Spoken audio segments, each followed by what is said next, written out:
মেঘলা আকাশ। বাংলা গানের কিংবদন্তি গীতিকবি, পরিচালক ও প্রযোজক গাজী মাহজারুল আনোয়ারের উত্তরাধিকার বহন করেছেন তার কন্যা দিঠি আনোয়ার। বাবার সৃষ্টিশীল কাজ সংরক্ষণ ও নতুন প্রজন্মের কাছে পৌঁছে দিতে তিনি দীর্ঘদিন ধরে কাজ করে যাচ্ছেন নিরলসভাবে। এই যাত্রার সবচেয়ে আবেগঘন অধ্যায় হতে যাচ্ছে এবার। বাবার লেখা শেষ গান দিয়ে নিজের ইউটিউব চ্যানেলের যাত্রা শুরু।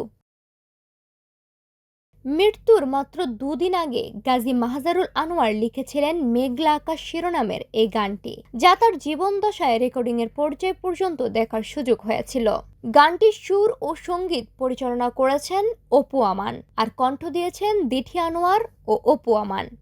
ইতিমধ্যেই এর মিউজিক ভিডিওর কাজও সম্পূর্ণ হয়েছে। দিঠি জানিয়েছেন আগামী 24 মে তার নিজস্ব ইউটিউব চ্যানেলে উদ্বোধনের মধ্য দিয়ে গানটি প্রকাশ করা হবে।